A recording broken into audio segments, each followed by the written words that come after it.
If you want to get good at something, there's really only three steps.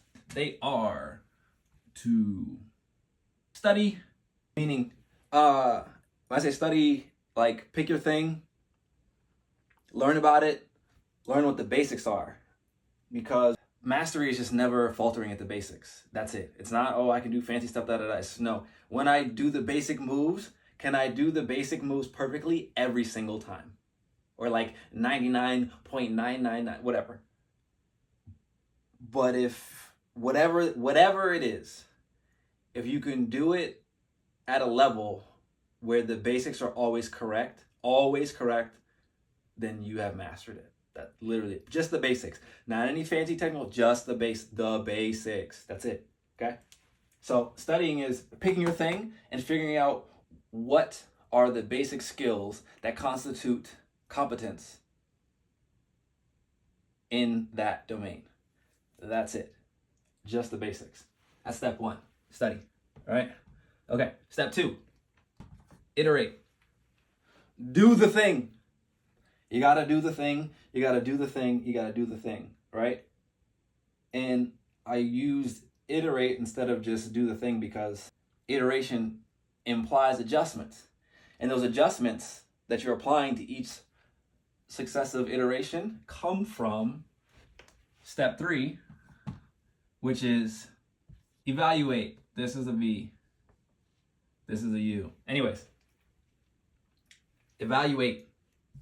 Probably the most important step. If you want to improve at something, you have to think about it. You're not going to get better at something if you're not thinking about how you're doing the thing.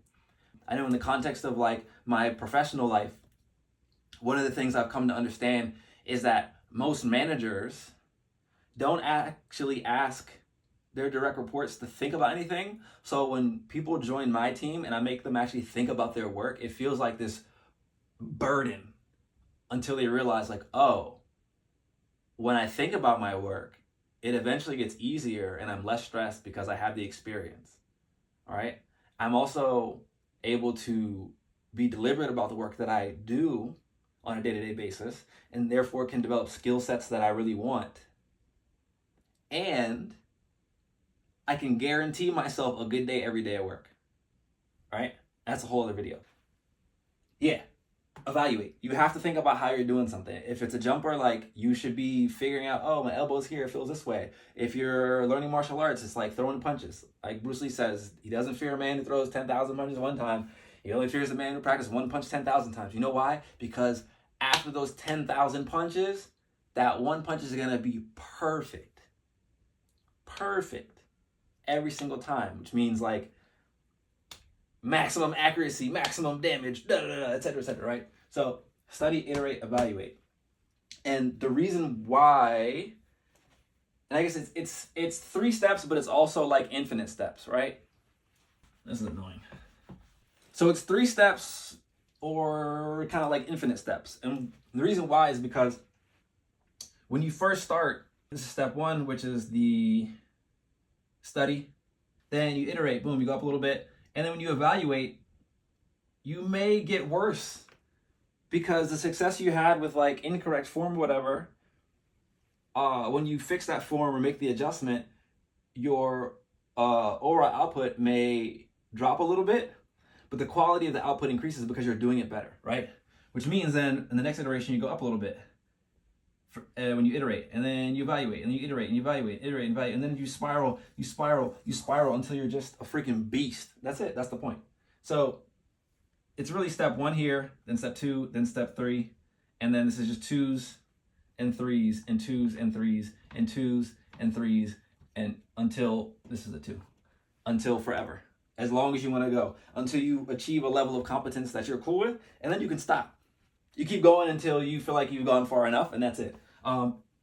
In some cases, you just go forever, and then you end up being the best that ever did it. But like, how many people do you know that are TBE? So let me actually go back and simplify this. If you want to be good at something, don't do anything else. If you want to be the best at something, you can't do anything else, because all your time needs to be committed to this improvement process, right? This cycle. We're going to simplify it for you. You either have had a pet or know someone that has a pet. And having a pet is a freaking full-time job.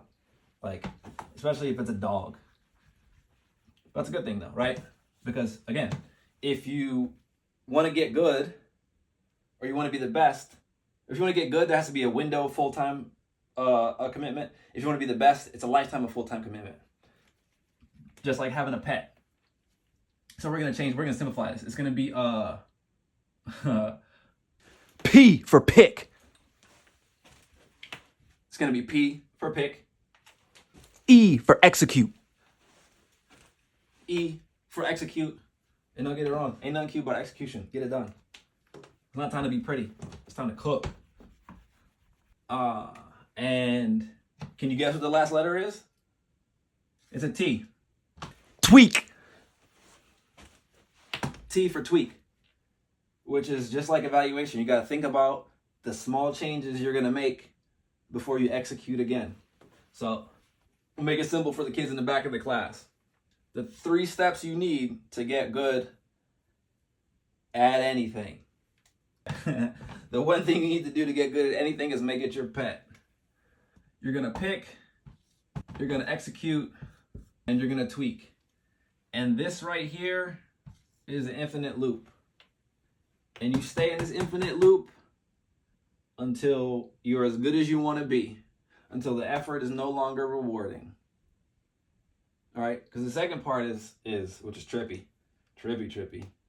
Like the effort to get to 80, the effort to get from 80 to 90% is the same effort it takes to get from 0 to 80%.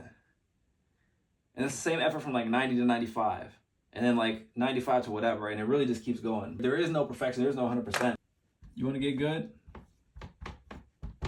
Make it a pet. And just ET that thing. Phone home.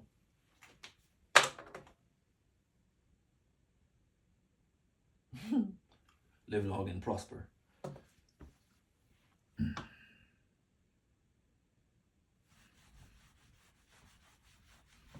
I hope I recorded. I'm gonna be pissed off if I didn't.